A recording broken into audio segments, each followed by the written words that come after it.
So the next topic, the last topic is law of conservation of momentum. So law of conservation of momentum जो है इस diagram पे base है, मैं जिससे समझाने वाली हूँ। इसमें हम क्या करेंगे, ए एक बॉल है और बी भी एक बॉल है या कोई ऑब्जेक्ट है, इसका मास m1 है, इस बॉल का मास m2 है। ये u1 वेलोसिटी से मूव कर रहा है और ये u2 वेलोसिटी से मूव कर रहा है। अब ये दोनों मूव कर रहे हैं सेम डायरेक्शन में। एक पर्टिकुलर टाइम पर ये दोनों बॉल्स कोलाइड होंगी, यानी आपस में लड़ जाएंगी। उस समय इनकी जो u1 u2 वेलोसिटी थी वो कुछ भी नहीं है यहाँ पे, क्योंकि ये कोलाइड करने पर एक रेस्ट पे आ जाती है। लेकिन अगर हम देखते हैं टू बॉल्स हैं आपस में कोलाइड करेंगी तो वहीं रुक थोड़ी जाती हैं, वो कोलाइड होकर रीबाउंस होती हैं। तो इस तरह से वो रीबाउंस हो जाएंगी। तो मास तो उनका सेम ही रहेगा, जैसे कि मैंने कहा मास always remains constant. m1 m2 यहाँ पर भी था, m1 m2 यहाँ पर भी है और m1 m2 वो वहाँ पर भी रहेगा।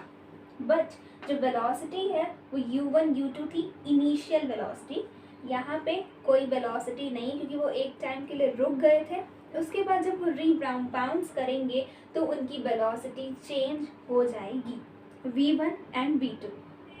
देन अब हम देखेंगे ये ए बॉल बी बॉल पे एक फोर्स एक्सर्ट करेगी जब वो कोलिजन के टाइम पर होंगे, यानी during collision the ball A will exert some force on ball B and that will be equal to this. अब ये कैसे आया, force applied by the object A और ball A on ball B is change in momentum, है ना। कितना force किया, force के लिए हमने पिछले इसमें पिछले टॉपिक पे देखा था कि change in linear momentum is equal to force. So जो फोर्स है ए बी पर अप्लाई कर रहा है वो चेंज इन मोमेंटम के इक्वल होगा। अब मोमेंटम क्या है, मास इनटू वेलोसिटी होता है। लेकिन यहाँ पे हम देख रहे हैं वेलोसिटी टू टाइप्स की हैं। ड्यूरिंग कोलिजन के बाद में जो फाइनली वेलोसिटी आएगी वो फाइनल वेलोसिटी होगी, और ड्यूरिंग कोलिजन से जो पहले आएगी वेलोसिटी वो इनिशियल वेलोसिटी है। यानी कि अगर हम मास वेलोसिटी के साथ काउंट करें वो फाइनल मोमेंटम हुआ, मास वेलोसिटी के साथ काउंट करें तो इनिशियल मोमेंटम हुआ। अब force applied by the object A on object B is equal to change in momentum. Change कैसे आएगा, final momentum minus initial momentum, यानी कि यहाँ पे जो फाइनल मोमेंटम है, अब एक एक करके लेंगे। जैसे कि ऑब्जेक्ट ए के लिए लेंगे हम, ऑब्जेक्ट ए के लिए जो फाइनल मोमेंटम आएगा मास इनटू वेलोसिटी ये रहा m1 v1 माइनस हो जाएगा m1 u1 के, m1 u1 के, या हम इसको सिंपली लिख सकते हैं force applied by object A या force on object A, that is final momentum minus initial momentum upon time. तो ये सेम चीज़ यहाँ पे लिखी है। अब हम ऑब्जेक्ट बी के लिए लेंगे, यानी कि the object force on object B ले लेंगे, ठीक है। Force on object B will be, अब हम दूसरे ऑब्जेक्ट के लिए लेंगे मास इनटू वेलोसिटी, फाइनल वाला ये रहा, माइनस मास इनटू वेलोसिटी ये वाला, ये कि इनिशियल वाला हो गया। अब हम ऑब्जेक्ट बी के लिए ले लेंगे m2 v2, ये फाइनल मोमेंटम हम देख रहे हैं, final momentum minus initial momentum m1 v2 minus m2 u2। अब इसे हम फर्स्ट इक्वेशन कहेंगे, इसे हम सेकेंड इक्वेशन कहते हैं। अब इसे आगे सॉल्व करते हैं, पहले इतना नोट अच्छी तरह से कर लीजिए।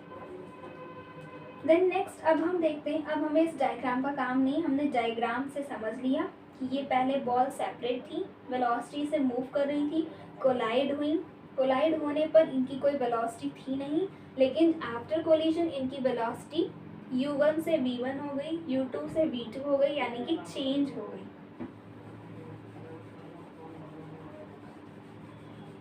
ओके, देन नेक्स्ट हमारे पास है ये दो इक्वेशन है। अब हम according to Newton's third law of motion, third law of motion से जानते हैं अगर कोई भी दो फोर्स हैं वो एक्ट कर रहे हैं एक दूसरे पर, यानी यहाँ पे एफ ए बी ए और बी ए मैंने इसलिए लिखा था क्योंकि फोर्स ए जो बी पर लगा रहा है और दूसरा फोर्स जो बी ए पर लगा रहा है उसके लिए था, लेकिन यहाँ पे क्लैरिटी के लिए ए और बी ही हम लिख देते हैं।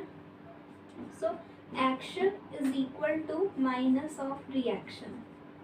To every action there is equal and opposite reaction. So mathematically we will write it FA is equal to minus of FB. Now force of A की वैल्यू ये रही, force of B की value ये रही। अब हम इसमें substitute करेंगे। So let's see. So I'm going to rub it. F of A is this, that is m1 v1 minus m1 u1 upon t. T is same because same time के लिए हम ये consider कर रहे हैं, is equal to minus of this value, minus of m2 v2 minus m2 u2 upon t. Then अब हम इसे सॉल्व करेंगे। t से t कैंसिल हो जाएगा क्योंकि ये सेम है दोनों साइड, हम इसे कैंसिल कर देंगे यानी कि ये रिमूव हो गया। अब हमारे पास बचा ये, जब हम ये बचा अब ये माइनस साइन इसके साथ मल्टीप्लाई होगा, माइनस साइन इसके साथ भी मल्टीप्लाई होगा, तो साइन में चेंज आएगा। ये ब्रैकेट में हम इसे इसलिए लिखेंगे क्योंकि माइनस अभी बाहर है।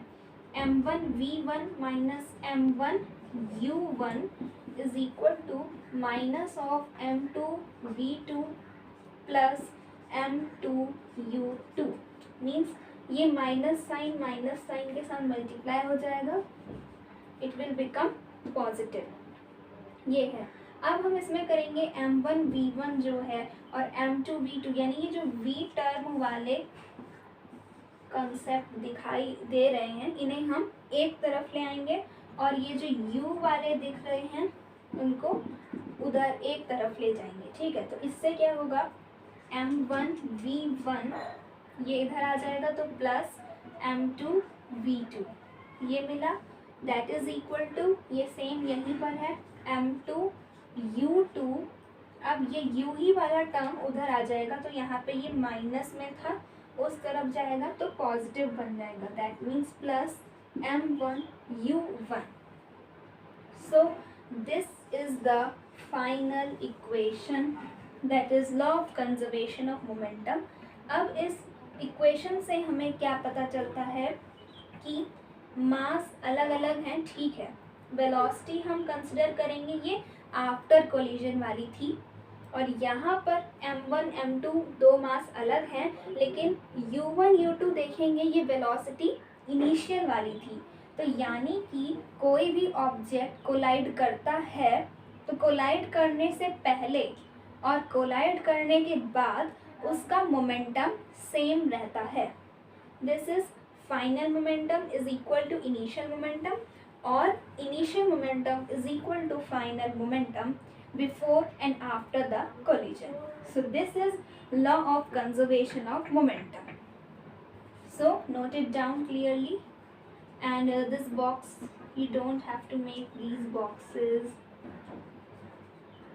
Okay, so this is m2b2 and m2u2. It is all about the law of conservation of momentum. That was the last topic of this chapter. So thank you, bye bye, and take care of yourself.